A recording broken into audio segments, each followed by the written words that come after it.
ఆచి chicken masala. Cyber నేరగాళ్లు జనసేన ఎమ్మెల్యేను బురిడి కొట్టించారు. పోలవరం జనసేన ఎమ్మెల్యే చిర్రి బాలరాజు ఖాతా నుంచి ఏకంగా 12 లక్షల రూపాయలు మాయం చేశారు. ఆర్టీఏ చలాన పేరుతో వచ్చిన లింకును ఎమ్మెల్యే క్లిక్ చేయగా బ్యాంకు ఖాతాలోని నగదు మాయమైంది.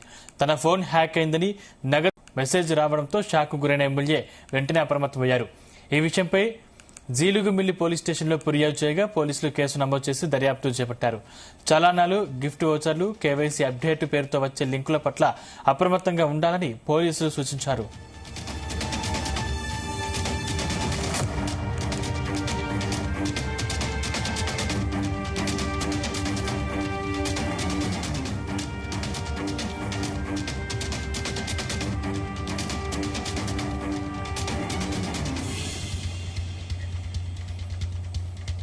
ఇదే అంశానికి సంబంధించిన మరిన్ని డీటెయిల్స్ మా ప్రతినిధి దుర్గా ప్రసాద్ అందిస్తారు. Durga Prasad. Thank you Sandeep. Cyber నేరగాళ్ల తెగింపు ఏ స్థాయికి చేరిందంటే సామాన్యులనే కాదు, ఏకంగా ఒక ఎమ్మెల్యేని కూడా బుడి కొట్టించి లక్షల రూపాయలు బ్యాంకు ఖాతా నుంచి దోచేశారు.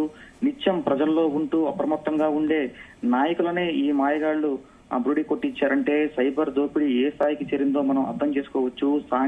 సాంకేతిక టెక్నాలజీ పెరిగే కొద్దీ దొంగలు కూడా రోజుకు కొత్త వేషాలు వేస్తున్నారని చెప్పుకోవచ్చు. నిన్నటి వరకు కూడా ఓటీపీల కోసం ఫోన్లు చేసిన సైబర్ కేటగాళ్లు ఇప్పుడు ఆర్టీఏ చలన అంటూ అధికారిక ముద్రతో వచ్చే లింకులతో మాయాజాలం చేస్తున్నారు. ఒక ఎమ్మెల్యే స్థాయి వ్యక్తికే ఇలాంటి చేదు అనుభవం ఎదురైందంటే ఇక సామాన్య ప్రజల పరిస్థితి ఎంత ప్రమాదకరంగా ఉందో అర్థం చేసుకోవచ్చు. పోలవరం ఎమ్మెల్యే చిర్రి బాలరాజు సైబర్ మాయగాళ్ల వల్ల చిక్కిన తీరును చూస్తుంటే సామాన్య ప్రజలు కూడా ఆందోళనకు గురవుతున్నారు. పోలవరం ఎమ్మెల్యే చిర్రి బాలరాజు సైబర్ కేటుగాళ్ల వలలో చిక్కుకుని నిలువునా మోసపోయారు. వాహన చలనా పేరుతో వచ్చిన ఒకే ఒక లింక్ పై క్లిక్ చేసిన నిమిషాల వ్యవధిలో ఆయన బ్యాంక్ ఖాతా నుంచి ఏకంగా 12 లక్షల రూపాయలు సైబర్ కేటుగాళ్లు దోచుకున్నారు. అత్యంత ప్రణాళికాబద్ధంగా సాంకేతిక పరిజ్ఞానంతో సాగిన ఈ భారీ దోపిడీ ఇప్పుడు ఏపీ వ్యాప్తంగా కూడా సంచలనంగా మారిందని చెప్పుకోవచ్చు. పోలవరం ఎమ్మెల్యే చిర్రి బాలరాజు మొబైల్ కు ఆర్టీఏ విభాగం నుంచి వచ్చినట్లుగా ఒక మెసేజ్ వచ్చింది. అందులో ఆయన వాహనానికి సంబంధించి ట్రాఫిక్ చలన పెండింగ్ లో ఉందని, వెంటనే క్లియర్ చేయకపోతే ఇబ్బందులు తప్పవని హెచ్చరిస్తూ ఒక లింక్ పంపారు. అది నిజమైన ప్రభుత్వ సందేశమని నమ్మిన ఎమ్మెల్యే ఏమాత్రం సందేహించకుండా ఆ క్లిక్ ను ఏదైతే ఆ లింక్ ను ఒకేసారి క్లిక్ చేశారు. అంతే ఒక్క క్లిక్ తో ప్రమాదకరమైన మాల్వేర్ యాప్ ఆయన ఫోన్ లోకి నిశ్శబ్దంగా ప్రవేశించింది. అయితే ఆయన తెలియకుండా ఫోన్ నియంత్రణ తన చేతుల్లోకి తీసుకున్న ఆ యాప్ కొద్దిసేపటికే జంగారెడ్డిగూడెం లోని ఇండస్ ఇండ్ బ్యాంకు ఖాతాను ఖాళీ చేయడం మొదలుపెట్టింది. అయితే వరుసగా నగదు విత్డ్రా అవుతున్న మెసేజ్లు చూసి ఎమ్మెల్యే నివ్వెరపోయారు. నిమిషాల వ్యవధిలో ఏకంగా 12 లక్షల రూపాయలు ఆవరైపోవడంతో ఆయన ఒక్కసారిగా షాక్ గురయ్యారు. జరిగిన ఘోరాన్ని గుర్తించిన ఎమ్మెల్యే వెంటనే అప్రమత్తమై స్థానిక జీలుగుమిల్లి పోలీస్ స్టేషన్ లో ఫిర్యాదు చేశారు. కేసు నమోదు చేసుకున్న పోలీసులు సైబర్ క్రైమ్ విభాగం నిపుణులతో కలిసి రంగంలోకి దిగారు. నిందితులు ఎక్కడి నుంచి ఆపరేట్ చేస్తున్నారు తెలుసుకునేందుకు IP address tracking, malware app డేటాను క్షుణ్ణంగా పరిశీలిస్తున్నారు.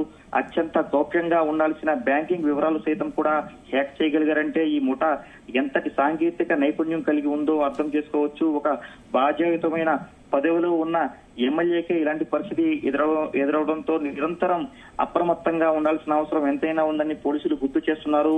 ఎమ్మెల్యే బాలరాజుకు జరిగిన ఈ అనుభవం ఒక పెద్ద పాఠంగా చెప్పుకోవచ్చు. సైబర్ నేరగాళ్లకు హోదాతో సంబంధం లేదు, వారికి కావాల్సిందల్లా అజాగ్రత్త క్లిక్ మాత్రమే అని చెప్పుకోవచ్చు. చదువుకున్న వారు, ఉన్నత పదవుల్లో ఉన్నవారు కూడా ఇలాంటి మోసాలకు గురవుతున్నారంటే సైబర్ అవగాహన అనేది ఎంత ప్రాథమిక అవసరమో మనం అర్థం చేసుకోవచ్చు.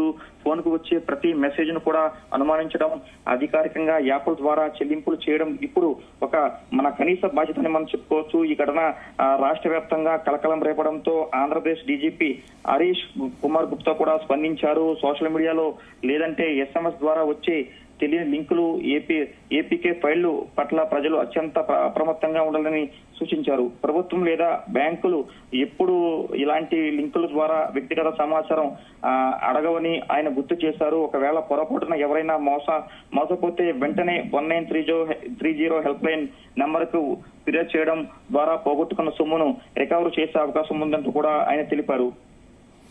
దుర్గాప్రసాద్, అంటే అధికారులు ఎంత అవగాహన కల్పించినా కూడా ఈ నేరాలు ఆగట్లేదు. ఏకంగా ఒక ఎమ్మెల్యేని బురిడి కొట్టించారంటే దీన్ని మనం అర్థం చేసుకోవచ్చు. అసలు పోలీసులు ఏం చెప్తా ఉన్నారు?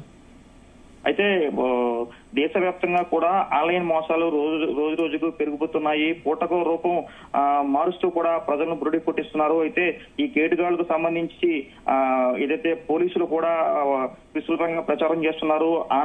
ఆన్లైన్ పట్ల కూడా పూర్తిగా అవగాహన తెలుసుకోవాలంటున్నారు. అదే విధంగా తమ మొబైల్ కు వచ్చే యాప్లను కూడా ప్రతి యాప్ను కూడా క్షుణ్ణంగా పరిశీలించాలంటూ కూడా పోలీసులు అయితే కొంత పబ్లిసిటీ ప్రచారం చేస్తున్నారు. అయితే ఎమ్మెల్యేనే ఈ విధంగా మోసం చేశారంటే ఇంకా ప్రజలు చాలా జాగ్రత్తగా వ్యవహరిస్తే తప్ప ఇలాంటి మోసాల నుంచి తప్పించుకోలేమంటూ కూడా అధికారులు చెప్తున్నారు. Thank you Durga.